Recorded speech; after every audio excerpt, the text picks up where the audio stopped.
Nesta videoaula eu quero tratar do prefácio do livro Instituições Políticas Brasileiras, escrito pelo Francisco José de Oliveira Viana. O Oliveira Viana ele nasceu em 1888 e faleceu em 1951. Ele foi filho de fazendeiro, formado em Direito, foi influenciado por um outro autor importante, representante do pensamento conservador, chamado Alberto Torres. O Alberto Torres já defendia um Estado forte, e ele era um crítico da importação de ideias. Enfim, vai ser um dos autores que vai influenciar a obra, o pensamento do Oliveira Viana. O Oliveira Viana ele foi professor de Direito Penal, ele foi consultor da Justiça do Trabalho, ele estará por trás da organização do Ministério do Trabalho e das chamadas leis trabalhistas implementadas no Brasil a partir do governo Getúlio Vargas.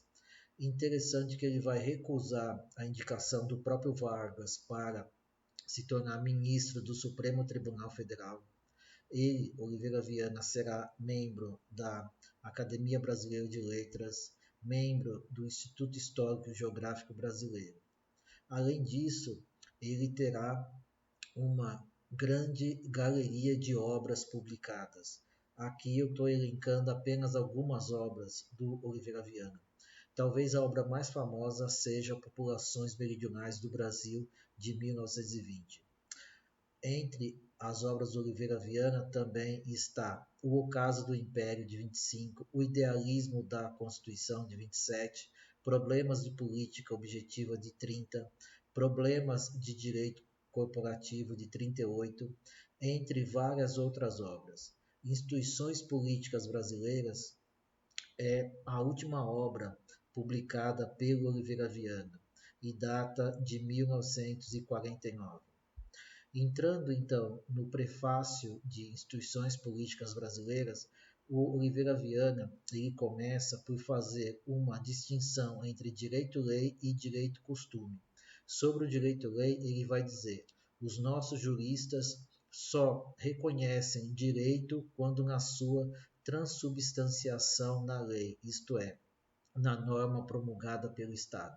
Então, o direito-lei é o direito codificado, é o direito transubstanciado, como ele diz, né? Transformado, materializado, digamos assim, em lei, em norma. É o direito escrito.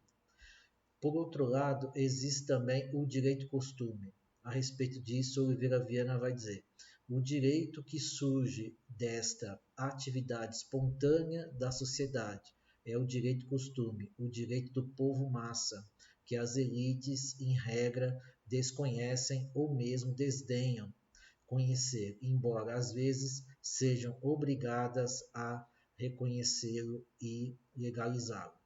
Então, o Oliveira Viana, além dessa distinção de direito-lei e direito-costume, ele faz uma distinção entre elite e povo massa. O direito-lei, ele é o direito cultuado, digamos assim, levado em consideração pela elite. Mas o povo, por sua vez, ele tem o seu comportamento, as suas atividades geridas pelo chamado direito-costume. Então, além da distinção entre elite e povo massa, o Oliveira Viana, como estamos vendo, faz uma distinção entre direito-lei, que é o direito escrito, e o direito-costume, que é, por sua vez, o direito não codificado e é o direito criado pela categoria povo-massa. Então, o Oliveira Viana diz que em países anglo-saxônicos, a técnica legislativa consiste principalmente em buscar esse direito elaborado pela massa para cristalizá-lo em leis. Então, em países anglo-saxônicos, predomina o chamado common law, né, que é um direito baseado nos costumes, nos hábitos, na formação, né, daquelas sociedades. A respeito dos países como o Brasil, o Oliveira Viana vai dizer: não se dá o mesmo. no nosso caso, né, o caso do Brasil. O direito elaborado pelas elites, consubstanciado na lei e nos códigos, difere sensivelmente do direito elaborado pela sociedade. Então, o direito que é codificado é aquele direito da elite, ele serve para as elites e não para o povo, não para o povo massa, no linguajar do Oliveira Viana. Então ele continua: discordância entre direito-costume, criado pela massa, e direito-lei, criado pelas elites, são frequentes e quase normais em países como o Brasil. Então, dominados pela preocupação do direito escrito e não vendo nada mais além da lei, os nossos juristas esquecem este vasto submundo do direito costumeiro do nosso povo. Então, ele está apontando essa grande contradição, né? Não há como você falar em sociedade propriamente dito se o povo segue o chamado direito-costume e a elite segue um direito escrito, porém com o qual o povo, o restante da sociedade, não se identifica, não segue. Né? Então, apesar disso, o Oliveira Viana vai dizer que mesmo assim temos alguns exemplos, né, de direito que, apesar de ser codificado, levam em consideração o chamado direito costumeiro, como ele vai dizer aqui. Então, ele cita dois exemplos, né? O direito esportivo e o chamado direito social operário. Então, ele vai dizer que a CLT, a chamada Consolidação das Leis do Trabalho, da época da Era Vargas, né? Ela foi elaborada a partir do chamado direito social operário, que, segundo Oliveira Viana, é um direito costume, mas são exceções, né? Na maioria dos casos, o direito escrito, codificado, ele não tem relação, no caso do Brasil, com o direito costume. Aí Oliveira Vieira continua: o nosso direito do trabalho, né, ainda falando que existem exceções, nos regulamentos numerosos que foram promulgados, era assim o nosso direito costumeiro elaborado. Né? Então, ele, logicamente, fazendo a defesa, né, do governo Vargas, né, do qual ele fez parte, ele vai dizer que a consolidação das leis do trabalho tem sim uma relação, né, com o direito costumeiro elaborado a partir dos hábitos, dos costumes da massa trabalhadora. Mas isso, segundo Oliveira Viana, lembrando que o livro é de 1949, é uma exceção. No Brasil predominaria um direito-lei, né, sem relação com o chamado direito-costume. Então, o Oliveira Viana continua dizendo: nem mesmo a legislação sindical, cujo impulso veio de fora, deixou de obedecer a esta metodologia objetiva. Que metodologia objetiva?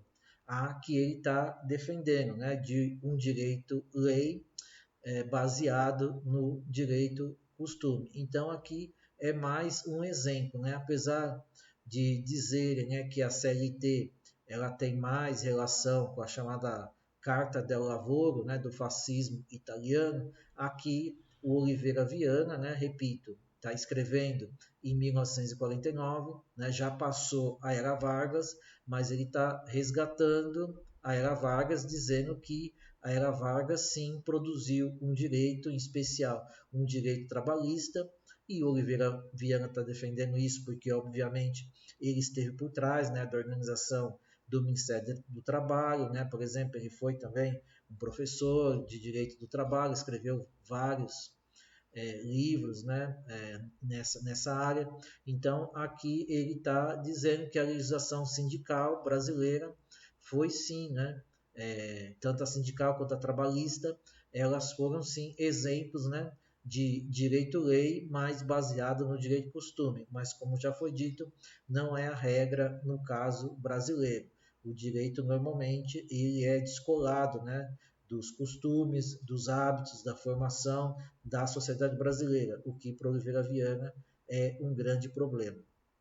Então, afirma existir revelação de um conflito patente entre esta cultura das elites, né, a visão de mundo, pensamento das elites metropolitanas, ou seja, aqui no caso é aquela elite que vive na capital, né, na época no Rio de Janeiro.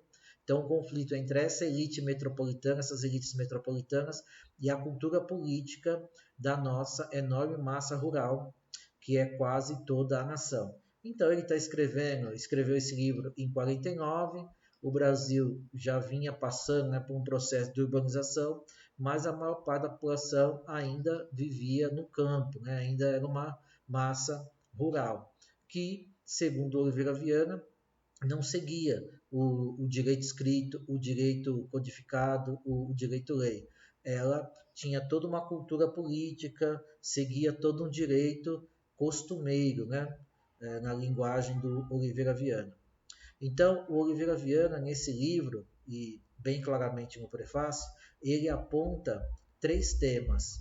Primeiro, na vida política do nosso povo, há um direito público elaborado pelas elites e que se acha concretizado na Constituição. Então, as constituições, ela é baseada no chamado direito público das elites, né? no direito-lei. Ela não é identificada com os hábitos, os costumes, a formação do povo brasileiro.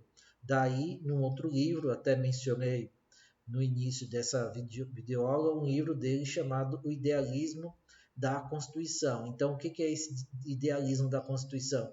É o descolamento das normas constitucionais em relação à realidade, à história, à formação do próprio país.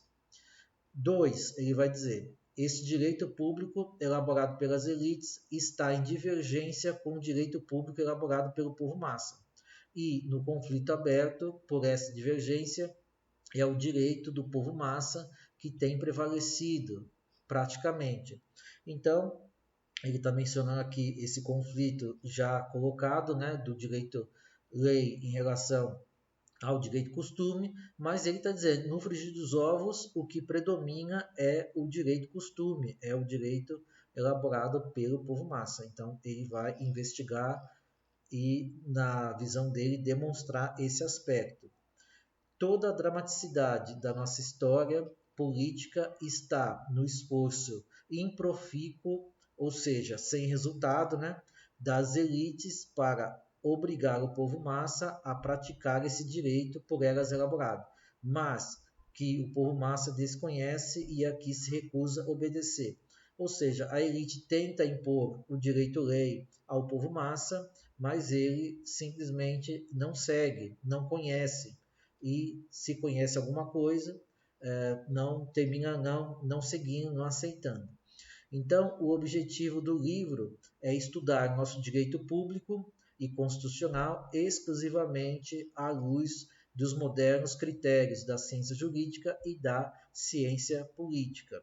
Então, daqui a pouco ele vai dizer, ele vai fazer a análise do Estado, da formação, né, do Estado, através aí de metodologia da ciência jurídica e da ciência política, né, para compreender como se formou o Estado brasileiro, e que tipo de Estados nós temos e que tipo de Estado nós precisamos.